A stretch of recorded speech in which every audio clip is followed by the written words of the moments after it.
Banjara tribes in 1961. ఇది census వారు వెలువరించిన ఒక మోనోగ్రాఫ్. దాన్ని ఇప్పుడు రాజారాం గారు తెలుగులో అనువదించారు. ఇది తెలుగులో అనువదించినటువంటి కాపీ. ఎందుకు ఈ పుస్తకం తీసుకొచ్చింది సెన్సస్ డిపార్ట్మెంట్ అంటే, వాళ్ళు మామూలుగా జనాభా గణాంకాల్లో చాలా వివరాలు మనకు ఆయా తెగలు కులాలకు సంబంధించిన వివరాలు అర్థం కావు. మనం ఆయా 61 నాటి కొంత అభివృద్ధి కార్యక్రమాల అమలు కూడా జరిగింది. వాటి ఫలితాలు ఎలా ఉన్నాయనేది కూడా విశ్లేషించుకోవాల్సిన అవసరం ఉంది.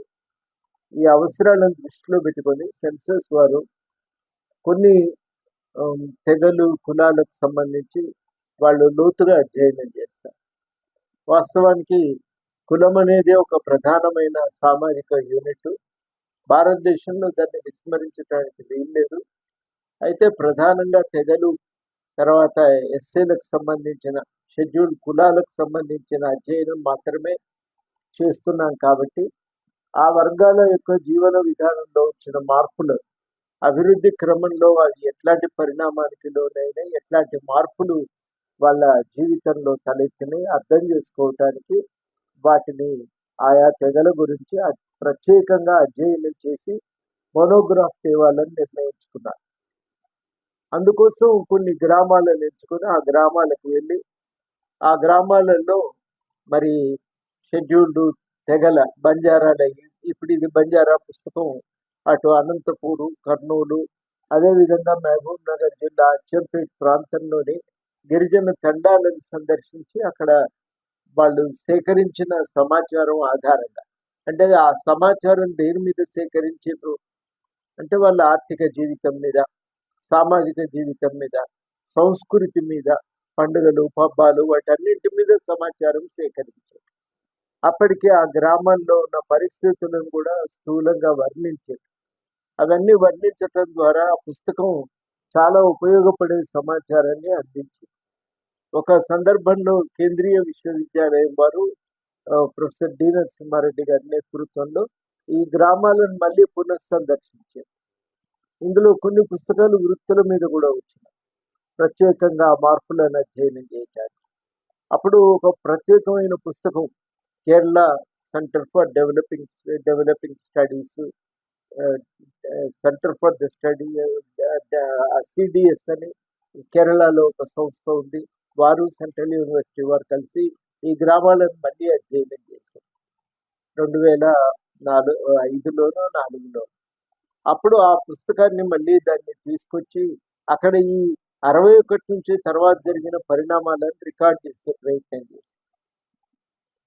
ఇవాళ దానికి భిన్నంగా అసలు 61లో ఎట్లా ఉన్నాం అనేది ముందు తెలుసుకునే లక్ష్యంతో ఈ మోనోగ్రాఫ్ని తెలుగులో ట్రాన్స్లేట్ చేశాం. అప్పటికి మన పరిస్థితులు 61 అంటే ఇప్పటికి 65 ఏళ్ళ క్రితం. అప్పుడు ఎట్లున్నాం మనం, ఎక్కడ బతికినాం, ఏ బట్ట కట్టినాం, ఎట్లాంటి మన పూజలు ఆచారాలు ఎట్లా ఉండేది, అవన్నింటినీ కూడా అప్పుడు వాళ్ళు రికార్డ్ చేశారు. ఇది చదివితే ఏమవుతుందంటే బంజారా జీవితం ఎట్లా ఉండే అనేది ఇప్పుడు మనకు అర్థమవుతుంది. అది తెలుసుకుంటే వచ్చిన మార్పులు ఏంటి అనేది మనం కూడా గమనించగలం.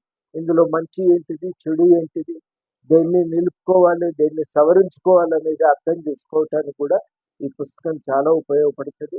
మరి రాజారాం గారు ఈ మోనోగ్రాఫ్స్ని గుర్తించి దాన్ని వెలుగులోకి తెచ్చి ఆ ఇంగ్లీష్ ప్రతిని కూడా అచ్చువేయటమే కాకుండా దాన్ని తిరిగించి తెలుగులో ఆ కాపీని కూడా మళ్ళీ ఒక పుస్తకంగా అచ్చువేయటం, ఇది అందరికీ అందుబాటులో ఉండటానికి చేసినటువంటి ప్రయత్నం. కేవలం ఏదో లోతుగా రీసెర్చ్ చేసే వాళ్ళ కోసం అయితే ఇంగ్లీష్ ఉపయోగపడతాయి. కానీ తమ జీవితం ఈ 60 ఏళ్ల క్రమంలో 65 ఏళ్ల క్రమంలో ఎట్లా మారిందో తెలుసుకోవటానికి అది తెలుగులో కూడా తెచ్చి మరి సాధారణ పౌరులందరికీ కూడా దాన్ని అందుబాటులోకి తీసుకొచ్చారు. చాలా మంచి ప్రయత్నం ఇది. వాస్తవానికి ఈ రకంగా మన జీవితాన్ని మనం అధ్యయనం చేసి ఇట్లాంటి మోనోగ్రాఫ్స్ తేవటం ద్వారా మాత్రమే మనం వాస్తవానికి ప్రభుత్వానికి కూడా చాలా సమాచారం అందించినట్టు వాళ్ళ కోసం మనకి ఎటువంటి పుస్తకాలు, ఎటువంటి కార్యక్రమాలు చేస్తే ఉపయోగకరము కూడా గ్రహించగలం. ఈ మధ్యన జస్టిస్ సుదర్శన్ రెడ్డి గారి నేతృత్వంలో ప్రభుత్వం కమిటీ వేసింది.